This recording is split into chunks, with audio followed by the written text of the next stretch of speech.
शेतकरी हिताच्या न्यायिक मागण्यांसाठी शिवसेना उद्धव बाळासाहेब ठाकरे गटाने आज आंदोलनात्मक पवित्रा घेत विराट ट्रॅक्टर मोर्चा काढून प्रशासनाचे लक्ष वेधले।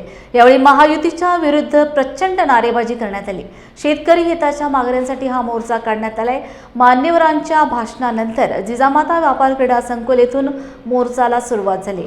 जिजामाता व्यापारी क्रीडा संकुल येथून निघालेला हा ट्रॅक्टर मोर्चा संगम चौक, जयस्तंभ चौक, मार्केट लाईन, कारंजा चौक व तिथून जिल्हाधिकारी कार्यालयावर पोहोचला। यावेळी जिल्हा प्रशासनाला मागण्यांचे निवेदन देण्यात आले।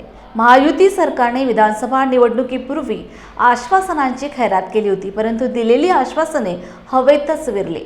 कर्जमाफी झाली नाही, 7/12 कोरा झाला नाही, वीज बिल माफ झाले नाही, पीक विमा, शेतीमालाला योग्य भाव, सिंचन अनुदान व वन्य प्राण्यांपासून संरक्षण यासारख्या प्रमुख मागण्या प्रलंबित आहेत। या मागण्यांकडे लक्ष वेधण्यासाठी शिवसेनेने ट्रॅक्टर मोर्चा काढलाय। सरकार सत्तेत येताना अनेक विविध आमिष तरुण बेरोजगारांना असतील, शेतकऱ्यांना असतील, लाडक्या बहिणींना असतील दाखवले गेले, परंतु जसं सरकार या ठिकाणी असंवैधानिक रीतीने 3-4 पक्ष एकत्र करून सत्तेत आलं, आम्हाला विरोधी कौल जरी मिळाला तर आम्ही तो मान्य केला, परंतु यांनी जे वचन दिले होते, आश्वासन दिले होते त्यांनी पूर्ण करावे म्हणून आम्ही हा आज सर्वप्रथम पश्चिम विदर्भाचा शेतकऱ्यांचा मोर्चा, ट्रॅक्टर मोर्चा आज इथं आम्ही काढला।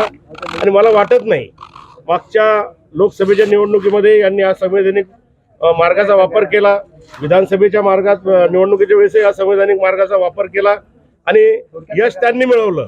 म्हणून या मोर्चातून यश आम्हाला मिळू देतील असं मला वाटत नाही, म्हणून आम्हाला याही पेक्षा प्रखर आंदोलन पुढच्या काळामध्ये छेडावं लागणार आहे। म्हणून पुढेही आम्ही शेतकऱ्यांना जागरूक करत आहोत की पुढं देता की जाता की खाता लाता अशा पद्धतीचं आंदोलन आम्ही पुढे भविष्यामध्ये करू आणि शेतकऱ्यांना न्याय त्या ठिकाणी मिळवून देऊ। या विश्वासघातकी महायुतीच्या सरकारने निवडणुकीपूर्वी हे आश्वासन दिलं होतं की आम्ही निवडून आल्यानंतर शेतकऱ्यांचा 7/12 कोरा करू। हे आश्वासन त्यांनी पाळलं नाही, शेतकरी बांधवांसोबत विश्वासघात केलाय आणि या सरकारचेच मंत्री त्या ठिकाणी जाहीर सांगतायत की कर्जमाफी आम्ही देऊ शकत नाही।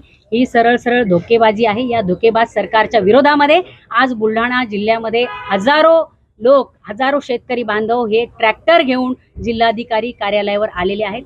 ही आज एक ठिणगी आहे, याचा वनवा भडकल्याशिवाय राहणार नाही आणि आज या ठिकाणावरून सुरुवात झाली आहे। राज्यभरामध्ये शेतकरी बांधवांच्या विविध न्याय मागण्यांसाठी आम्ही आंदोलन उभं केलेलं आहे। ही सुरुवात आहे।